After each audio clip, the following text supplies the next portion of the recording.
Hello student, स्वागत है आप सभी का एक बार फिर से आपके अपने YouTube channel unique education Ramgarh Mandi में। स्टूडेंट, हम लास्ट क्लास में बात कर रहे थे विभिन्न प्रकार के क्रिस्टल जालकों की, जहां हमने पढ़ा था 7 प्रकार के क्रिस्टल जालक होते हैं। जहां हमने एक क्रिस्टल जालक पढ़ा था घनीय क्रिस्टल जालक, और एक घनीय क्रिस्टल जालकों की अगर मैं स्टूडेंट बात करूं तो घनीय क्रिस्टल जालक जो बनता है वो बनेगा, हमें पता है, घनीय एकक कोष्ठिका से, क्योंकि हमें पता है कि किसी भी क्रिस्टल जालक की जो सूक्ष्मतम इकाई होती है वो होती है एकक कोष्ठिका। और घनीय क्रिस्टल जालक है तो एकक कोष्ठिका कौन सी होगी? घनीय एकक कोष्ठिका होगी, जिसमें हमने 3 प्रकार की एकक कोष्ठिकाएं पढ़ी थी, आद्य,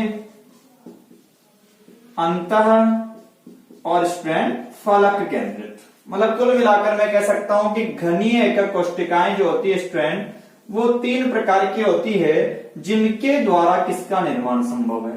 घनीय क्रिस्टल जालक जो है उसका निर्माण होता है।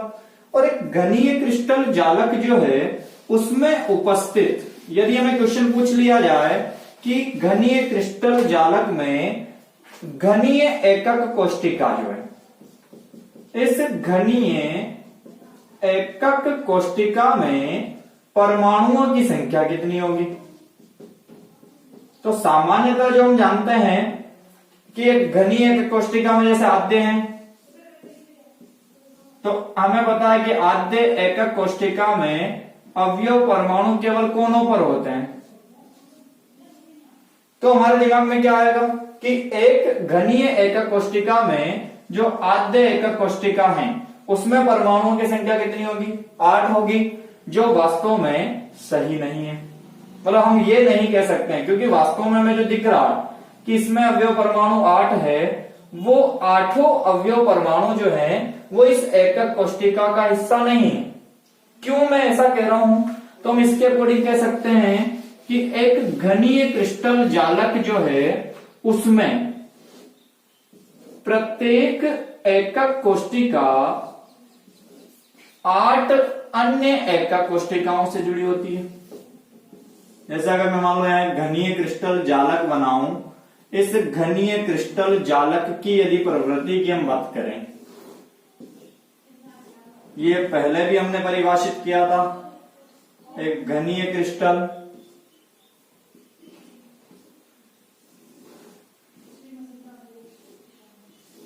और ये इसका तीसरा सिरा।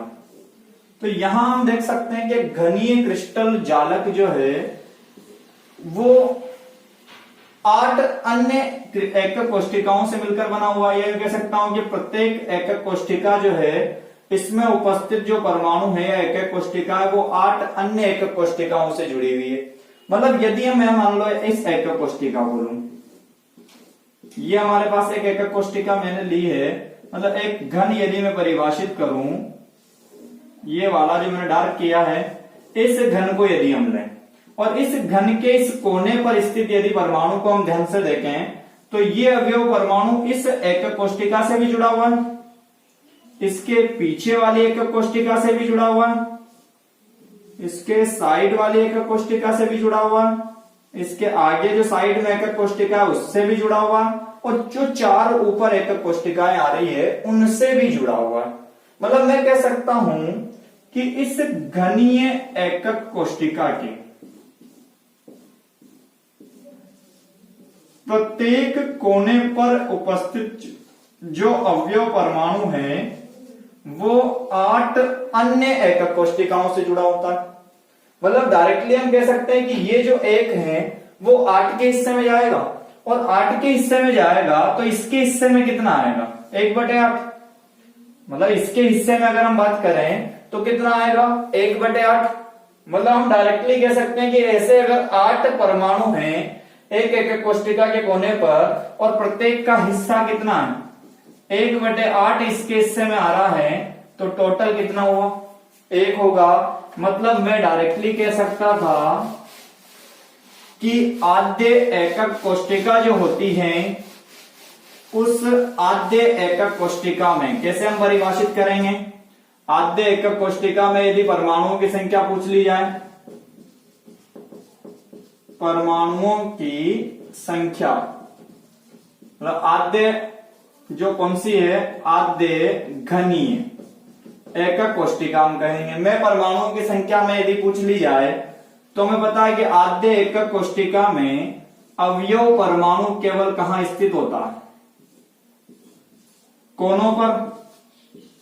और कोनों पर स्थित जो अवयव परमाणु हैं वो 8 अन्य एकक कोष्टिकाओं से जुड़ा होता है। मतलब इसके हिस्से में इसकी हिस्सेदारी कितनी होगी, 1/8, और टोटल ऐसे कितने 8 हैं, तो टोटल आद्य एकक कोष्टिका में अवयव परमाणु कितने होंगे स्टूडेंट, एक अवयव परमाणु जो है वो इसमें उपस्थित होगा।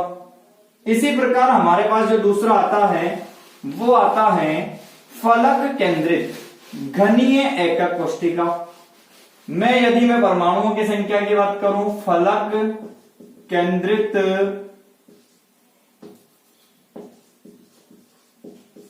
घनीय फेस सेंटर्ड क्यूबिक, इसीलिए इसे क्या भी कहा जाता है, एफसीसी भी हम कह सकते हैं। और एफसीसी के नाम से ही हमें क्वेश्चन पूछा जाता है। एफसीसी जो एकक कोष्टिका है उसमें अवयव परमाणुओं की संख्या कितनी होगी। हम जानते हैं कि जो फलक केंद्रित घनीय एकक कोष्टिका है इसमें अवयव परमाणु कोनों के अतिरिक्त सभी फलकों के केंद्र पर भी स्थित होता है। और टोटल हमारे पास कितने फलक हैं, 6 फलक हैं।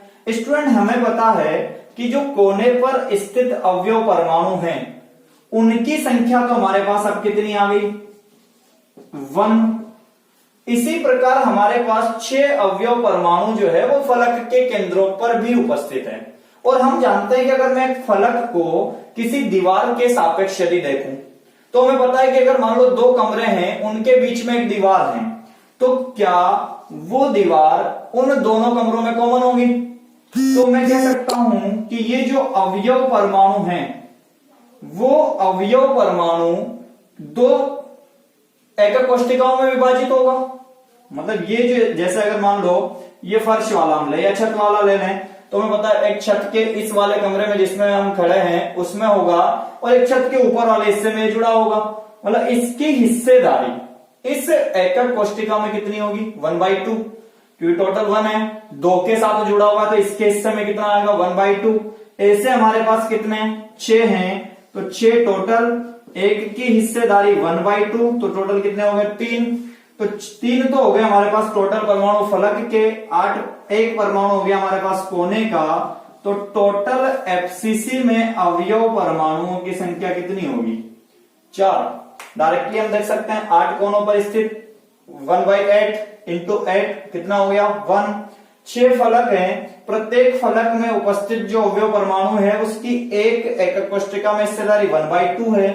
टोटल 6 है तो कितने हो जाएंगे 3, और इस प्रकार कुल मिलाकर कितने हो जाएंगे हमारे पास 4 अवयव परमाणु। क्वेश्चन आता है एफसीसी में परमाणुओं की संख्या कितनी होगी, 4।